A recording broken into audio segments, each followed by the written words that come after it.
Muhammad sallallahu.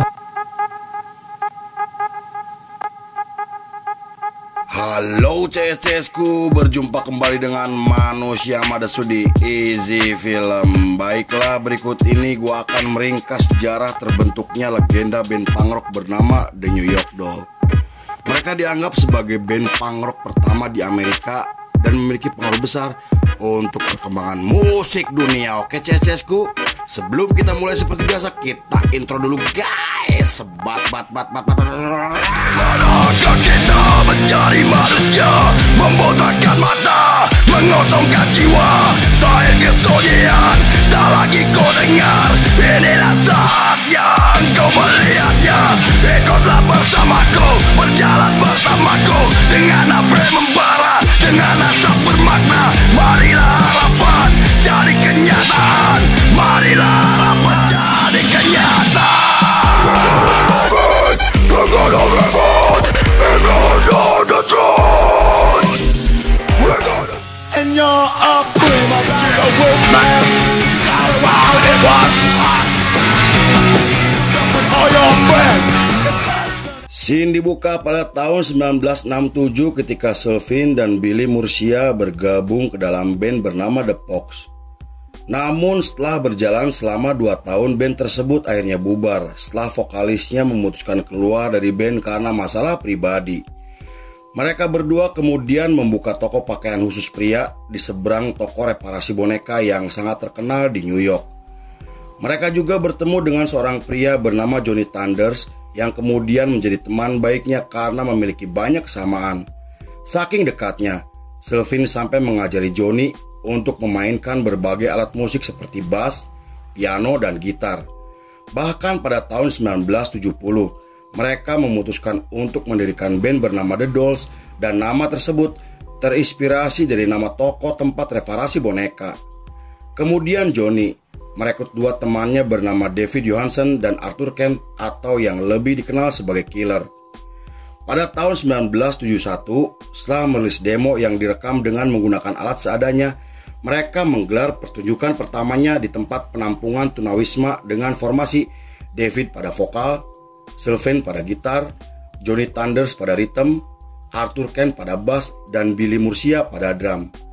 Kemunculan mereka langsung menarik perhatian banyak orang karena kostum dan aksi panggung mereka yang sangat luar biasa. Saat itu mereka juga mendapatkan tawaran kontrak dari beberapa label Amerika, namun ditolak karena sikap idealis yang anti terhadap label besar. Hal itu bukan tanpa alasan karena mereka ingin berkarya sesuai keinginan sendiri tanpa ada tekanan atau paksaan dari siapapun.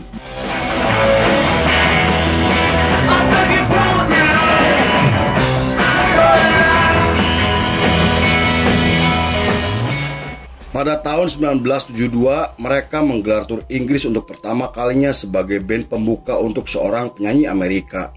Selama tur berlangsung, mereka mulai mengkonsumsi alkohol dan narkoboy dengan alasan agar stamina mereka tetap terjaga.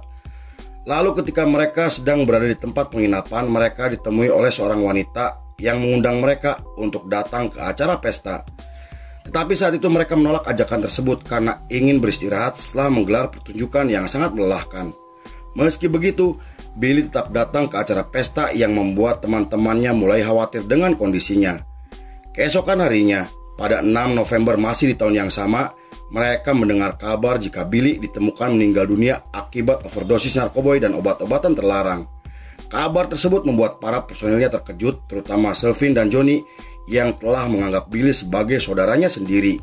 Saat itu mereka berdua terus menyalahkan diri sendiri karena tidak melarang Billy untuk tidak datang ke acara pesta tersebut. Sejak kepergian Billy, kondisi bandnya mulai berantakan dan dianggap tidak memiliki masa depan. Kecanduan Johnny terhadap narkoboy juga semakin parah sampai jarang hadir ketika melakukan sesi latihan.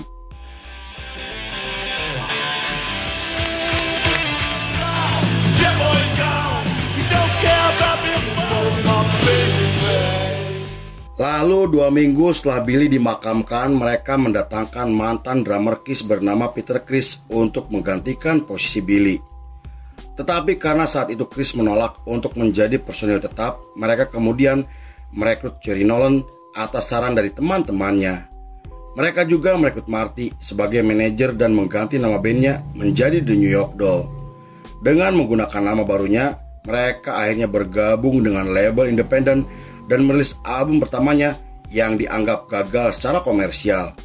Meski begitu, majalah musik menyebut album mereka sebagai album punk rock pertama di Amerika karena album tersebut dianggap telah menginspirasi banyak band punk Amerika generasi selanjutnya termasuk The Ramones. Bahkan Marky Ramones menyebut jika The New York Dolls sebagai band yang memiliki pengaruh besar untuk karir bermusiknya. Pada tahun 1973, mereka menggelar tur Eropa untuk pertama kalinya yang membawa nama mereka mulai dikenal secara internasional. Namun ketika mereka tampil di acara televisi Inggris, seorang pembawa acara bernama Bob Harris menghina mereka dengan menyebut jika The New York Dolls sebagai band peniru. Bob juga membandingkan mereka dengan The Rolling Stones yang menurutnya lebih berkualitas daripada The New York Dolls. Hal itu memancing emosi Johnny yang kemudian mengajak Bob untuk berkelahi setelah selesai acara. Untungnya emosi Johnny akhirnya bisa mereda setelah Bob ditarik dan disembunyikan oleh sang produser, dan karena kejadian tersebut, Marty sang manajer memutuskan keluar karena kecewa dengan sikap personelnya yang tidak profesional.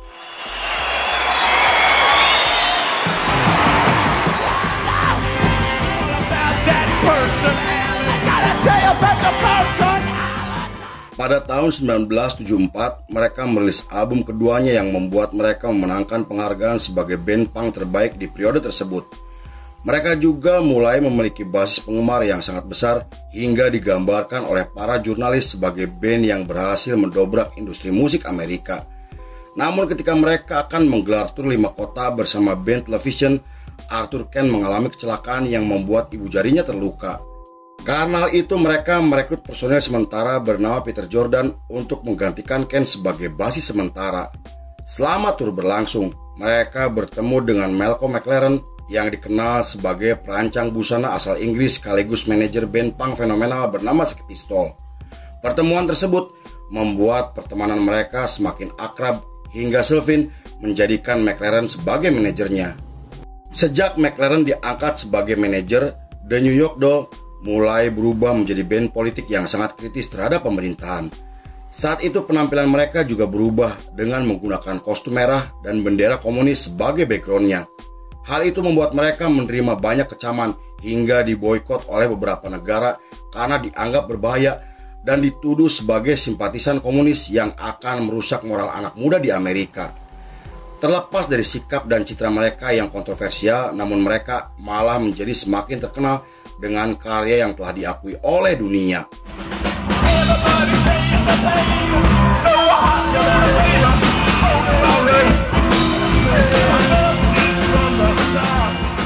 Pada tahun 1975, mereka menggelar pertunjukan di Florida yang dihadiri oleh ribuan penonton termasuk para penggemarnya. Di sana mereka tampil sangat kacau karena pengaruh alkohol dan obat-obatan terlarang. Hal itu menimbulkan konflik internal karena masing-masing personilnya mulai saling menyalahkan hingga Jerry dan Johnny memutuskan keluar dari band karena ingin mendirikan band sendiri. Setelah dua personilnya keluar dari band, Sylvain merekrut seorang gitaris untuk menggantikan Johnny Thunders. Namun formasi tersebut tidak bertahan lama karena Arthur Kent dan gitaris barunya memilih mengundurkan diri dari band karena alasan pribadi. Beberapa bulan kemudian, mereka menggelar tur Jepang untuk pertama kalinya dengan menampilkan dua personil baru bernama Chris Robinson dan Tony Machin. Mereka juga menggelar tur Kanada selama 2 bulan hingga merilis album live yang direkam selama mereka di Jepang. Kemudian setelah mereka kembali ke Amerika, Sylvain mulai berhenti menggunakan narkoboy dan obat-obatan terlarang demi menjaga kesehatannya. Bahkan ia dan David sampai masuk ke panti rehabilitasi agar bisa berhenti dari kecanduan narkoba yang semakin parah. When I say I'm in love, you best believe I'm the way you should. Pada bulan Desember masih di tahun yang sama, mereka menggelar pertunjukan di gedung teater yang semua tiketnya terjual habis hanya dalam waktu yang singkat. Aksi panggung mereka yang agresif digambarkan oleh para jurnalis sebagai pertunjukan terkeren yang pernah mereka tampilkan. Sayangnya pertunjukan tersebut menjadi pertunjukan terakhir mereka karena pada tahun 1976 David memutuskan membubarkan The New York Dolls karena alasan yang tidak dijelaskan. Meski dikritik oleh para penggemarnya, namun keputusan tersebut harus ia lakukan demi kebaikan bersama. 5 bulan setelah mereka bubar, David memulai karir solonya hingga mendirikan band bersama teman baiknya. Selain itu, Sylvain juga membentuk band bernama The Criminals yang kemudian menjadi sangat populer di kalangan anak muda. Saking populernya, band tersebut sampai menerima banyak tawaran untuk tampil hingga menjadi band reguler di klub bergendari CBGB. Meski Sylvain telah menjadi musisi yang sangat terkenal, namun ia tetap bertahan dengan sikap idealisnya yang anti terhadap label besar dan memilih untuk menjadi produser hingga supir taksi untuk mencukupi kebutuhan hidupnya.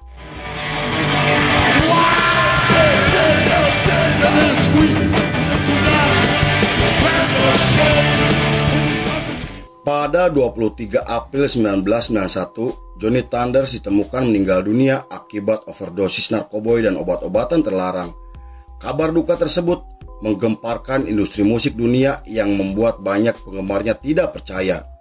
David dan Sylvain kemudian hadir di upacara pemakamannya untuk memberi penghormatan kepada teman baiknya.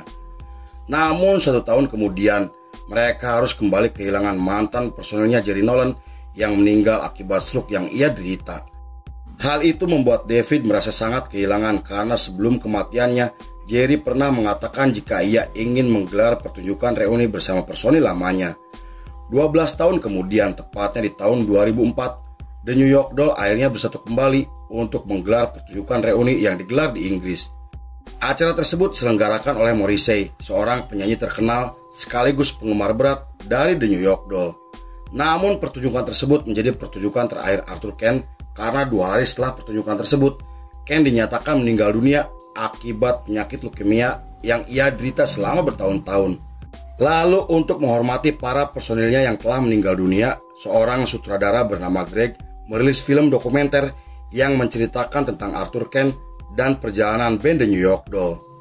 Setelah itu, The New York Dolls resmi merilis album terbarunya yang menjadi album paling ditunggu-tunggu oleh para penggemarnya di seluruh dunia.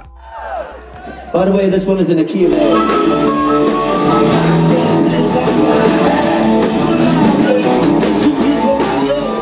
Sepanjang periode tersebut sampai tahun 2011, mereka telah menggelar lebih dari 1000 kali pertunjukan hingga merilis album keempatnya yang berhasil sukses secara komersial. Mereka juga menggelar tur dunia untuk pertama kalinya dan kembali vakum pada tahun 2013. Meski sempat tampil di acara komunitas, namun pada tahun 2016, band tersebut akhirnya kembali bubar demi kesehatan David dan Sylvain yang sudah tidak muda lagi. Pada 13 Januari 2021, Sylvain dinyatakan meninggal dunia setelah koma dan dirawat selama 2 minggu. Hal itu menjadikan David sebagai satu-satunya personil yang masih hidup meski band tersebut telah bubar selama bertahun-tahun. Di sisi lain, The New York Dolls telah dianggap sebagai salah satu band paling berpengaruh untuk perkembangan musik dunia dan digambarkan sebagai band punk rock pertama di Amerika dengan karya yang telah diakui oleh dunia. Bahkan beberapa musisi terkenal seperti Morrissey, Joan Jett, dan David Bowie sampai menyebut jika The New York Dolls sebagai inspirasi terbesarnya. Lalu film pun selesai. Tommy's got a brother named Getaway, gotta get away.